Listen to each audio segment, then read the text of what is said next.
आना पड़ा मुझे, आप लोगों ने मजबूर किया, मुझे आना पड़ा। पाकिस्तान आज का मैच वन साइड तरीके से हार गया। हालांकि 40 ओवर तक भी ऐसा लग रहा था कि पाकिस्तान फिर भी गेम में मौजूद। अब एनालिसिस कर लेते हैं थोड़ा सा। अब अगर बात करें ऑस्ट्रेलिया की बैटिंग की, तो सबको ये बात पता है कि उसामा मीर ने कैच ड्रॉप कर दिया, लेकिन क्या मैच से पहले किसी को नहीं पता था कि ऑस्ट्रेलिया 350 या 450 रन में बैटिंग कर रहे थे। उस वक्त आपका प्रेडिक्टेड स्कोर 450 और 450 तक जा रहा था। 30 ओवर के करीब 32 ओवर के करीब तकरीबन 240 या 250 का स्कोर था उस वक्त। बिचमार शार्ट में उसके बाद सीरीज में विकेट निकाली गई। बाबर आजम का इंटरव्यू भी आएगा, देखते हैं।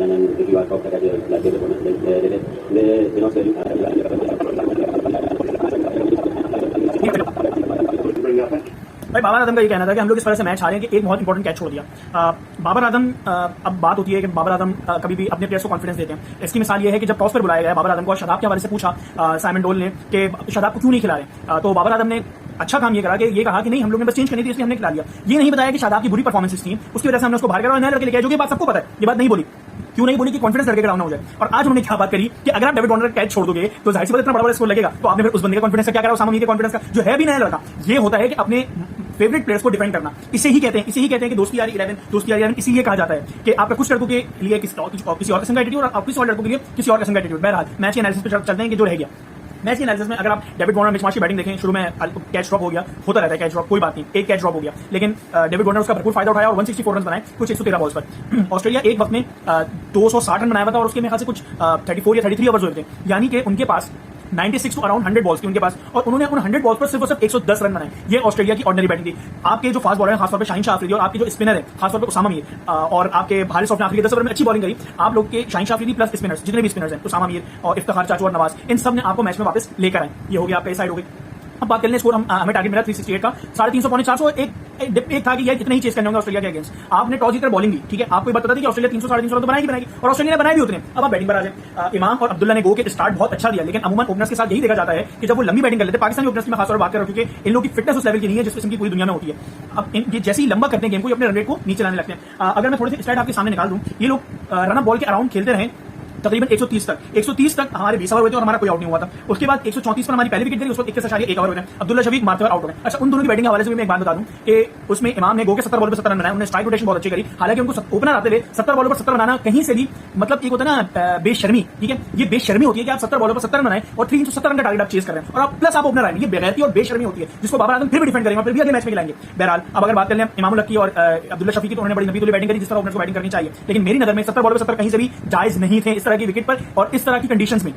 बहरहाल अब्दुल्ला शफीक और उस इनिंग की खूबसूरत बात यह है कि इमाम ने शुरू में प्रेशर को थोड़ा हल्का किया, लेकिन फिर पूरे जो 20 या 21 ओवर अगर आप देखेंगे, उस पूरे 20 या 21 ओवर में जब प्रेशर बिल्ड होता था तब अब्दुल्ला शफीक एक बाउंड्री मार के प्रेशर को कम कर देता था और इमामुल हक भी उसी तरह नबी तोड़ी मैंने देखा था एक दो बार बस इमामुल हक ने काम करा, वरना पूरी इनिंग में अब्दुल्ला शफीक आगे बढ़ के एक शॉट मार देता, पुल पे छक्का मार देता और एक रिस्की बैटिंग करी अब्दुल्ला शफीक ने। एक मॉडर्न डे क्रिकेटर को जिस तरह होना चाहिए अब्दुल्ला शफीक उसी तरह का बैटर है, एंड आई लाइक दैट। अब बात कर लें हम लोग मिडिल ऑर्डर में क्या हुआ। 134 पर पहली विकेट गिरी, 21.1 ओवर, उस बाद रन रेट था 7.9 यानी 8 का रन रेट था और उसके बाद 23 और फिर पार्टनरशिप इसकी लगी इमामुल हक और बाबर आजम की। इमामुल हक और बाबर आजम की पार्टनरशिप लगी और विकेट गिरी 154 फॉर 2 और उसमें बाबर आजम ने बहुत तेज बैटिंग करी। जो लोग बोल रहे हैं कि बाबर आजम ने बहुत बुरी बैटिंग करी and he cause the match, उनको शायद शर्म और खासतौर पर बाबर सन्स भी आ रहे हैं इसमें। मजे की बात, अपने अब्बू के साथ आज नहीं खड़े हो यार, शर्म कर लो थोड़ी सी। He was playing for the team. मैं क्यों बोल रहा हूं he was playing for the team? वो तेज बैटिंग कर रहा था, उसको नजर आ रहा था मुझे टारगेट चेस करना है। बाबर आजम एक बड़े मैं सीधी बात बाबर आजम के बारे में बोलता हूं कि उसके पास दिमाग, कैप्टनसी वाला दिमाग नहीं है, लेकिन उसके पास जो दिमाग है वो बैटिंग वाला दिमाग है। बैट्समैन का दिमाग और कैप्टनसी के दिमाग में आसमान जमीन का फर्क होता है। तो कहने का मतलब है कि बाबर आजम ने उन जो 20 रन बनाए, 20 रन बनाए, उसमें सिर्फ और सिर्फ उसने 2 ओवर के अंदर ये रन बनाए। तो इसका मतलब बाबर आजम नहीं उसमें चौके मारे और बहुत स्टाइलिश लग रहा था बाबर आजम। कोई बात नहीं, एक बैट शॉट सिलेक्शन से आउट हो गया, उस पर लोग तनकीद के निशान बनाएंगे, जो कि जायज है कि इतने बड़े बैट्समैन हो गए, आपने इस तरह का शॉट नहीं मारना चाहिए था। उस वहां तक बात ठीक है, लेकिन उसकी इंटेंट गलत नहीं थी। बाबर आजम की इंटेंट के ऊपर कुछ नहीं बोलूंगा। हाँ, मैं उसको बोलता हूं कि घंटे का किंग है, वो किस वजह से मैं कैप्टनसी की वजह से सिर्फ बोलता हूं, लेकिन उसकी बैटिंग को आज भी मैं सपोर्ट करता हूं। He is still the pillar.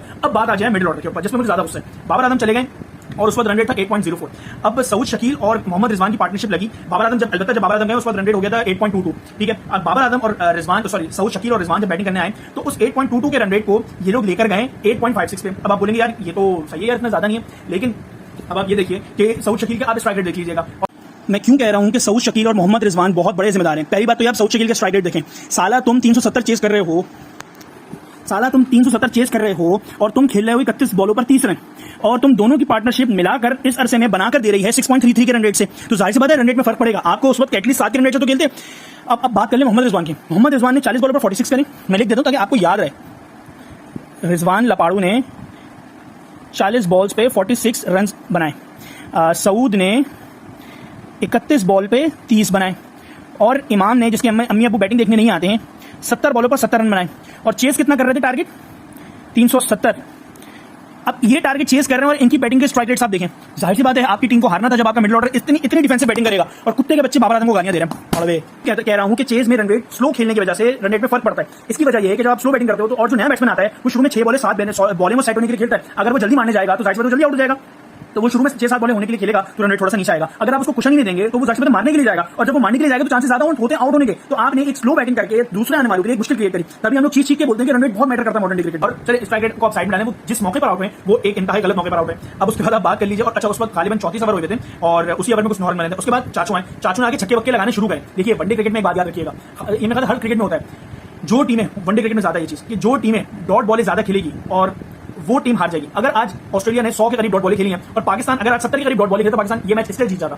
बहरहाल अब बात कर लें हुआ क्या। उसके बाद सऊद शकील और रिजवान की पार्टनरशिप लगी और टूटी 8.56 के रन रेट पे। अच्छा जब चाचू आउट होकर गए तो उस वक्त रन रेट को नीचे करके 8.58 पे आ गए, लेकिन चाचू की विकेट बड़ी क्रूशल थी, चाचू की विकेट गई। उसके बाद हमारे लेग के लपाड़ू मोहम्मद रिजवान आउट हुए कि जिस वक्त टीम को उनकी अशद जरूरत थी और एक ऑलराउंडर आपके साथ खेल रहा कि अगर आप नॉर्मल तरीके से अपनी बैटिंग करते भी रहते हैं और एंड तक चले जाते तो दूसरी तरफ से जो ऑलराउंडर था वो तो एटलीस्ट गेम को आगे लेके जाता। एक तरफ से तो होल्ड करते आप।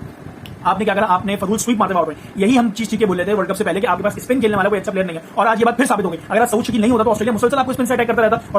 और मैं मिडिल ओवर्स की बात बता दूं, मिडिल ओवर्स में सऊद शकील स्पिनर्स को बहुत बेहतरीन तरीके से अटैक कर रहा था। तभी ऑस्ट्रेलियंस को अपने स्पिनर्स को हटाना पड़ा और अपना प्लान को चेंज करना पड़ा। लेकिन उस दौरान जब फास्ट बॉलर रहे तब हमारे मोहम्मद रिजवान फास्ट बॉलर्स में तो अच्छे थे, उनको अटैक करना चाहिए था, वो चिप इन करके उस पर सिंगल्स लेते रहे। यही मसला है कि बाकी टीम्स में और आपकी टीम में फर्क है कि जब आप एक कंफर्टेबल पोजीशन में आ जाते हो तो आप अटैक लॉन्च नहीं करते हो। वही अटैक बार बार सऊद शकील कर रहा है और एक तरफ खड़े हो गए आप बैठे हैं। अच्छा अब मोहम्मद रिजवान आउट है जब 54 बॉल्स पे 96 रन चाहिए थे, वो भी एडम जंपा के हाथों आउट हो गए, स्वीप मारने गए, लेग बिफोर विकेट हो गए। अब उसके बाद बात कर लें, अब बात ये बोलते हैं भाई हमारी बैटिंग में डेप्थ नहीं है, हमारी वो क्या हमारी टीम 2 मरतबा फ्लॉप हुई है। लेकिन ये बात हमारा कप्तान भी जानता है, तभी उसने पहले बॉलिंग दिया ऑस्ट्रेलिया के अगेंस्ट कि हमारी बैटिंग हमारी बॉलिंग से ज्यादा स्ट्रॉन्ग है।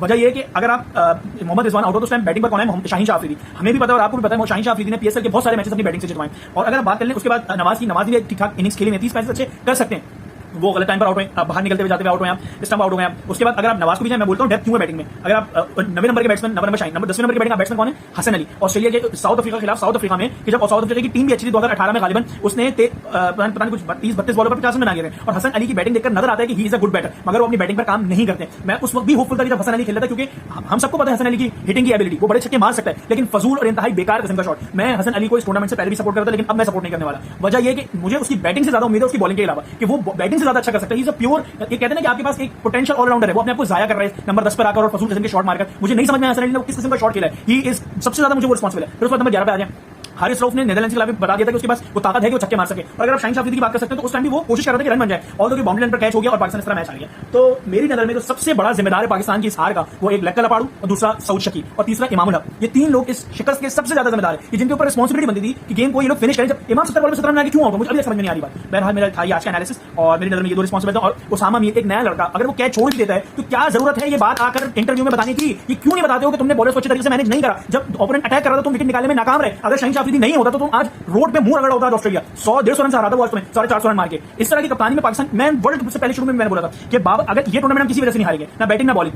हम ये हारेंगे खराब कप्तानी की वजह से। बाबर आजम ने थ्रू आउट द टूर्नामेंट साबित करा है कि वो एक मीडियोकर से भी लेवल नीचे के लेवल के कप्तान है। अब बिल्कुल मैं अगर मैं एग्जांपल दूं, तकरीबन 5 ओवर में 30 रन में जुम्मे की नमाज पढ़ने चले गया, वापस आया अगले 7 ओवर में 96 रन, यानी कि 60 कितने रन, मेरे ख्याल से 66 रन बन गए। वजह क्या थी, सेट बॉलर्स आपके लगे हुए थे, हसन अली और शाहीन शाह अफरीदी अच्छी बॉलिंग कर रहे थे, शुरू के स्पेल उन्होंने अच्छा निकाला, रन बॉल रखा था ऑस्ट्रेलिया को, बुरा नहीं था जो कि, और उसके अलावा भी कैच गिरने के बाद ऑस्ट्रेलिया में अटैक कर रहे, उसके बावजूद भी बहुत अच्छी बॉलिंग कर रहे थे। आप किसको लेकर आ गए, क्योंकि आपने कागज पे लिखा हुआ था कि हारिस रऊफ ये बार अगर करवाएगा तो हारिस रऊफ को आपके लेकर आ गए। अच्छा अब मैं आपको वार्म अप मैच में लेकर चलता हूं। वार्म अप मैच में 8 ओवर में 48 रन बनाए थे ऑस्ट्रेलिया, 40 रन बनाए थे, सॉरी 8 ओवर में 40 रन बनाए थे ऑस्ट्रेलिया, तब भी अटैक कर रहा था आप पर, और हसन अली और शाहीन शाह अफरीदी ने बेहतरीन ओपनिंग स्पेल करा था। और उसके बाद आप किसको लेकर आ गए, हारिस टेपिया को और मोहम्मद वसीम जूनियर को, जो कि शंपू है। उन दोनों ने 2 ओवर करे पाकिस्तान 10 ओवर में 64 रन पड़ गए, और उसके बाद उन्होंने धबा अटैक करा, वो शुक्र है बाद में विकेट मिल गई उसामा मीर के थ्रू, आई गेस, हां उसामा मीर के थ्रू। तो कहने का ये मतलब है कि मतलब एक होता है ना, मैं पाकिस्तान की तारीख में अपनी, मैं जिस टाइम तक मैं फैन रहा हूं, मैंने कुछ वर्स्ट कप्तान देखे। कहते हैं, लोग बोलते हैं एक वकार यूनुस बहुत वर्स्ट कप्तान था, लेकिन मैंने अपनी जिंदगी में 2 वर्स्ट कप्तान देखे। एक मिसबाहुल हक जो हमारी वनडे टीम को तबाह बर्बाद करके चले गया, डिफेंसिव कप्तानी के उसने नए बड़े-बड़े अपने लिए पिलर कायम कर लिए, और उसके बाद ही हमारे बाबर आजम आ गए। मैं बाबर आजम को स्टिल मिसबाहुल हक से बुरा कप्तान नहीं कहूंगा, क्योंकि वो कम से कम स्ट्राइक रोटेशन तो कर लेता बाबर आजम। तो बहरहाल यही तक हमारा